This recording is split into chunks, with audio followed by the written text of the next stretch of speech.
The Real Origins of Terrorism: How the 19th and 20th Century Laid the Ideological Foundation for Every Terrorist Organization Today. Part 1. Breaking the Moral High Ground and Exposing the Propaganda War Machine. How did terrorism get injected into Islam? This is a question that is asked by military leaders, politicians, and Muslims alike. Now, the purpose of these next few videos will be to show that the ideology of terrorism was foreign to Islam and was only introduced to the Muslim world over the past century. Terrorism, as defined by the Oxford Dictionary, is the unlawful use of violence and intimidation, especially against civilians, in the pursuit of political aims. Now, even though to most this might appear to be a perfectly fine definition, but what we've witnessed over the years is that the term terrorism or terrorist has been vague enough to be exploited by just and oppressive nations alike. So a better definition would be any person or group who purposely targets innocent civilians for political or ideological ends. And the important point to focus on is innocent civilians, because many times the media will blur the lines between what is considered a civilian and an armed soldier. Which, if that were the case, then every nation that took part in the major wars of the past century would then be guilty of terrorism. But even when that is the case, we've seen many incidents where leaders and governments have completely removed the concept of morality from their conflicts. This concept cannot be clearer than what happened during World War II, where the Allied forces and Nazi Germany both purposely targeted civilian populations during the war. So the Allied nations, for instance, targeted the cities of Hamburg and Dresden, dropping thousands of bombs over the course of just a few years, killing a total of 67,000 civilians. And let us not forget the US bombing of Hiroshima and Nagasaki, which with only 2 atomic bombs killed at least 130,000 civilians. The Nazis, on the other hand, have many examples of this, the most famous of which came to be known as the Blitz, where from 1940 to 1941, the Nazis bombed mercilessly the city of London, which destroyed an estimated 1 million homes and killed a total of 40,000 civilians. And just for context, here's a map taken from bombsite.org, where they provide a red dot to indicate each area in London that was hit during the bombing campaign by the Nazis. So here we're zoomed into Buckingham Palace. And then when we zoom out a little bit, we see how close each bomb was in the city block or vicinity. And then when we zoom out completely, we begin to understand just how devastating the bombing campaign really was.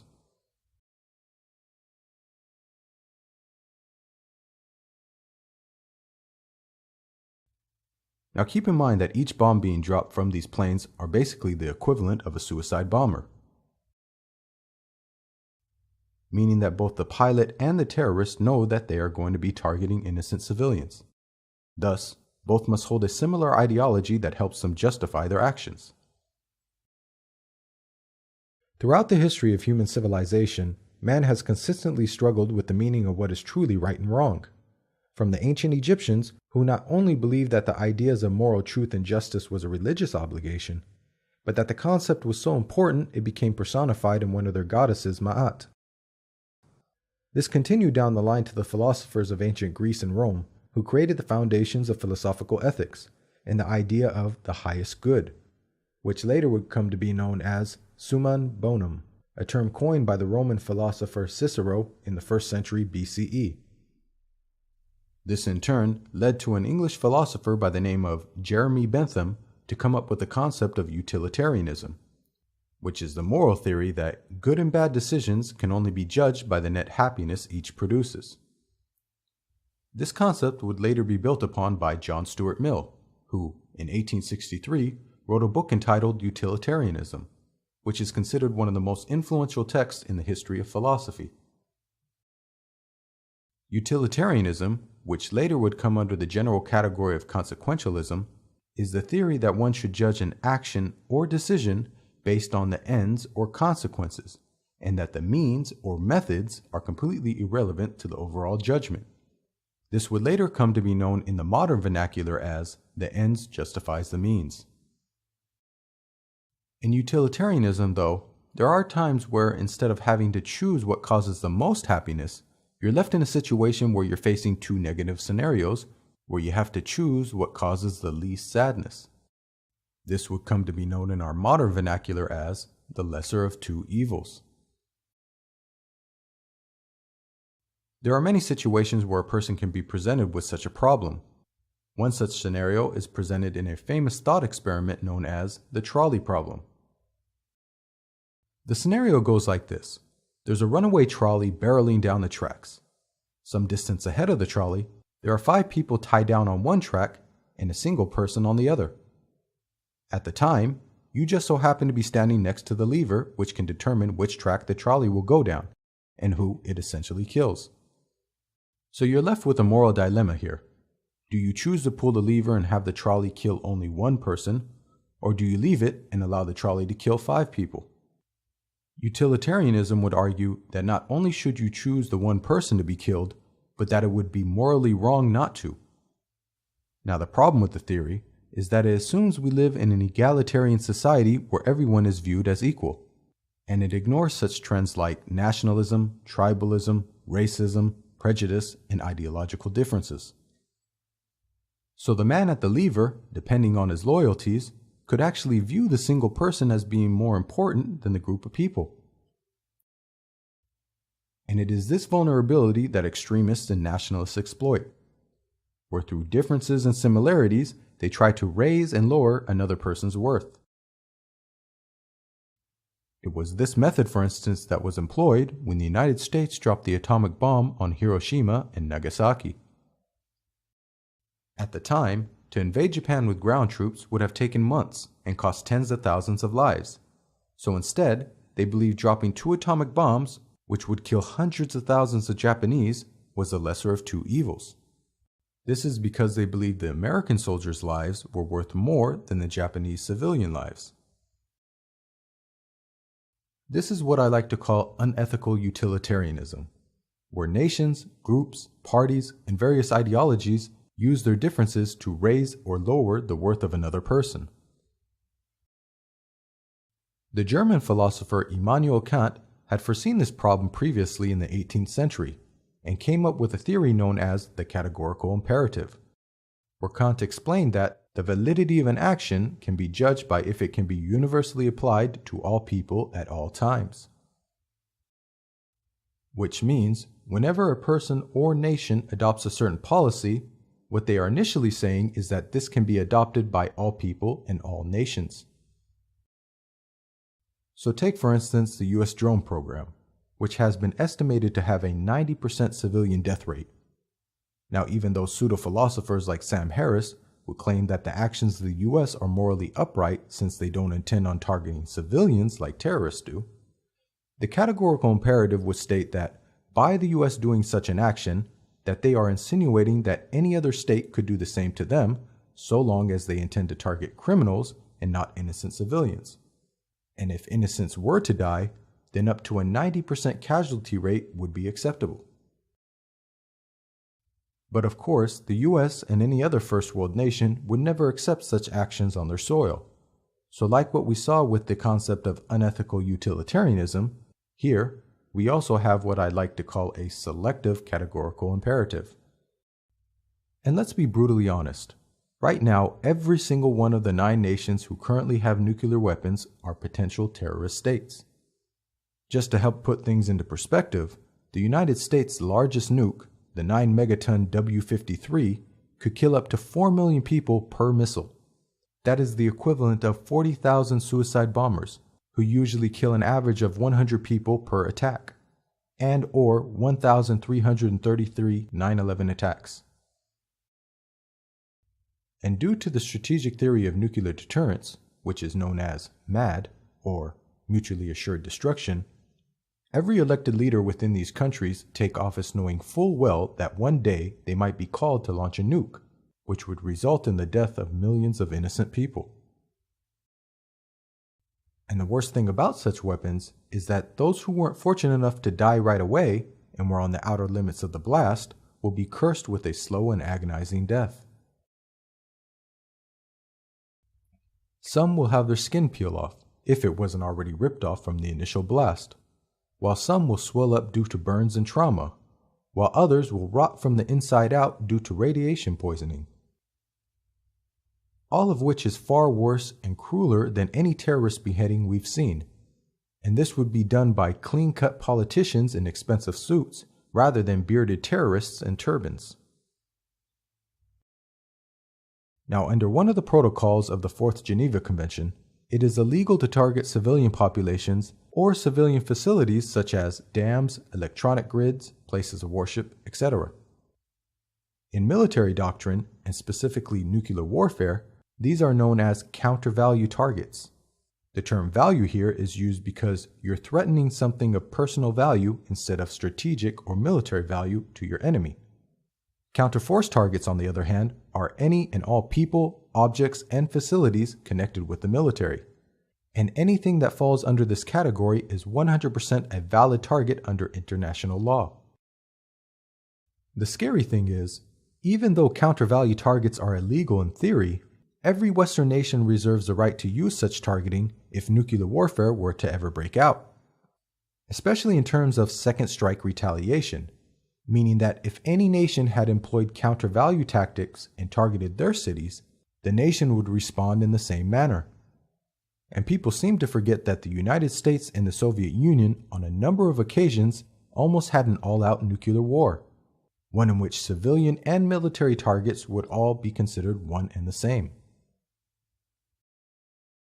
And since the beginning of the Cold War in the 1950s, it's almost as if the rest of the world had been held hostage as these two nations battle it out for power.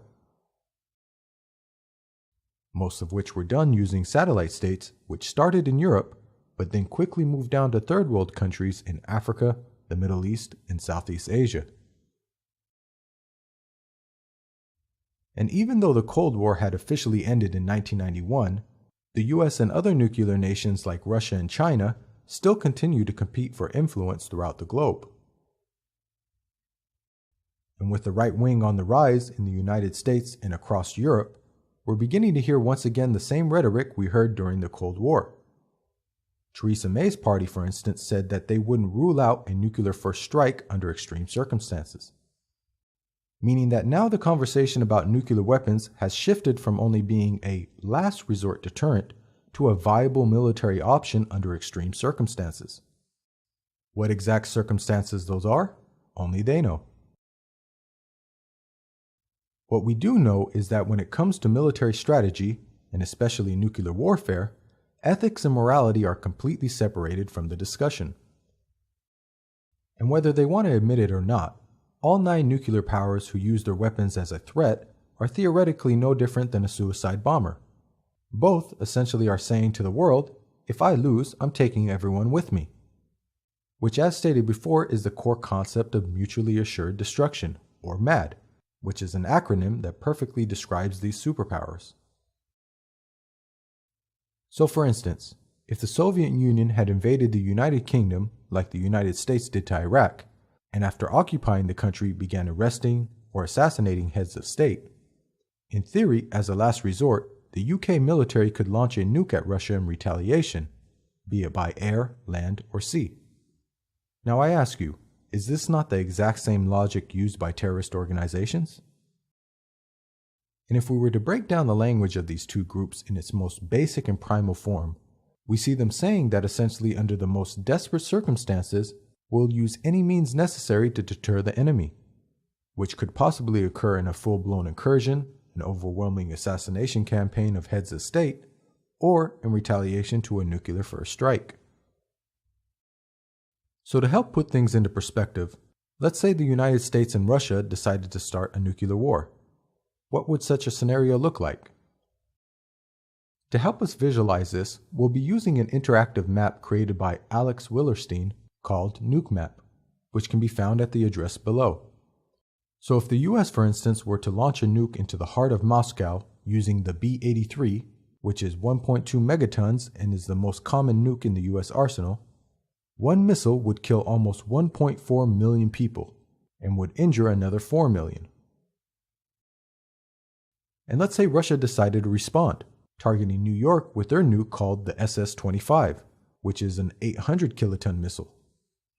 This would result in almost 1.6 million people dying and another 3 million being injured. And need I remind the viewers that the United States has a stockpile of 6,800 nuclear warheads, while Russia has 7,000? And if the two nations ever did go to war, scientists believe that it would only take 100 nukes, with the explosive force of the Hiroshima bombing, to throw the whole world into a nuclear winter for years, which in turn would create widespread famine across the globe. And again, this deterrent threat is taking place as we speak. 24 hours a day, 7 days a week, politicians in Western democracies are threatening our very existence, just like a terrorist organization would. The only difference is, one group can only kill a few thousand people at a time, while the other could kill millions at a time. Oh, and let us not forget that it was a man in a suit who dropped not one, but 2 atomic bombs on a civilian population, which, if history were written by anyone other than Western powers, would be considered the largest and most deadly terrorist attack in history. Now, the reason why I'm saying all this is because I want the viewers to understand that there's a difference between the morality of the general public, which is for the most part good, just, and upright, and the morality of the military and their strategists. Michael Walzer, the author of the famous book Just and Unjust Wars, reiterated this point at his lecture at Westmount College in 2013, saying, "War, I want to argue, isn't a case to which the law of everyday morality can be applied. The practice of war has been argued about and reflected on over the centuries, and it has its own law and even its own morality. That morality is usually laid out in what is known as just war theory, which is a 3-stage process of what would constitute a just war. The first being jus ad bellum, a pre-war state where one presents justification to go to war. The second being jus in bello, which is the rules of engagement while in war. And finally, jus post bellum, which is a post-war state where the winning side usually decides how to deal with the losing side. Now, each of these states must be based on proportionality. The first being the choice to begin a war based upon the proportion of the perceived threat. The second being the choice how to fight the war based upon the proportion of the perceived threat. The third being the choice of how to punish based upon the proportion of the perceived crimes committed. The problem with the issue of proportionality, as you might have noticed, is that it's based upon perception, which means it's susceptible to manipulation, over-exaggeration, general bias, and propaganda. Now, just war theory is utilitarian at its core, but instead of one decision between 2 choices, as we saw with the trolley problem mentioned before, we have 2 decisions between 4 problems. One being on whether to enter war or not, and the other happens after war has begun, and is the decision on whether to enter into peace or not. Now, the way I like to look at how these 2 decisions are made is like having 2 scales to weigh out the utilitarian option. So war itself is naturally a difficult decision, and naturally we view peace as a preferable option. During the pre-war stage, what happens though is that politicians and military personnel will attempt to build arguments, which will be represented as smaller counterweights labeled threat. So they build their case until eventually their arguments outweigh the weight of peace, which then gives them justification to go to war. The problem is that these various threats are based upon perception, and unless they are backed by logic, reasoning, and facts, the threats in question could easily be inflated and made to appear bigger and heavier than they really are. Not to mention that when no one is looking, some people sneak in their own biases and ulterior motives to tip the scales as well. But once the threat outweighs the weight of peace, a nation will usually go to war. So once they've made that shift, now the reasons for entering war need to be taken and be used as a weighing factor as to when to exit the war, or to enter into peace.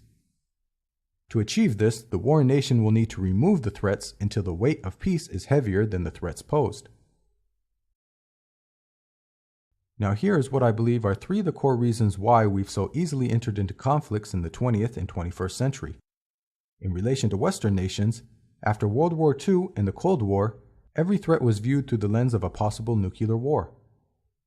As for the Israelis, after the previous persecution of the Jewish people in Europe and the horrors of World War II, every threat was viewed through the lens of a possible Holocaust. And as for the Muslim and Arab states, After experiencing Western imperialism and the destruction of Palestine, every threat was viewed through the lens of a possible occupation and expulsion of the people. And the scary thing is, each threat is also weighed against the concept of total war, which is also known as hard war, or in terms of nuclear warfare, counter-value targeting, where not only is peace lifted when war begins, but also our morals, values, and religious convictions. So for example, as we discussed previously, a nuclear strike against a civilian population would be enough to tip the scales into total war, as would complete conquest, genocide, the use of chemical weapons, or in relation to fascist governments, bigotry, racism, and over-exaggerated threats. Now, whether it's normal war, where only military objects are targeted, or total war, where all bets are off, there's a major vulnerability where the supposed threat can be influenced by propaganda from militants and tyrannical governments alike, where they use fear and rhetoric to make the threats appear larger than they really are, so as to trick the population into war. And the problem is that if the purpose of entry into war was inflated, so will be the purpose to exit war. And also, when the threats are based upon over-exaggerated perceptions, then that could create a recipe for perpetual war. Now, even though over the past 2,000 years there has been a number of occasions where total war methods were employed, like for instance the Mongol invasions of the 13th century, where whole towns and villages were completely destroyed, but the collective brutality that we've witnessed over the past century, we must admit, is completely unparalleled throughout human history. For example, the top 3 deadliest dictators who employed a strategy of total war saw death tolls unlike anything the world has ever witnessed, with Mao killing an estimated 75 million people, Stalin killing an estimated 62 million people, and Hitler killing an estimated 20 million people. Now, the purpose behind this video is to lay down the sociological and philosophical foundations of the human condition, that despite whatever ideology mankind follows, we will always have a percentage of our population who will inevitably turn to violence, crime, and yes, even terrorism. And despite the amount of a nation's wealth, education, and culture, their citizens are still susceptible to turning to violence given the right circumstances. So over the next few videos, I'm going to be presenting the argument that terrorism as a method of war and philosophy was introduced to the Muslim world in the 20th century, and was regrettably adopted by some due to the environment at the time, rather than the recommendations of the religious texts. And that the recipe for creating a terrorist organization has so many other external factors involved in the process that even if you were to completely remove religion from the equation, that it is quite possible that you will still have the exact same results that we are witnessing today around the globe.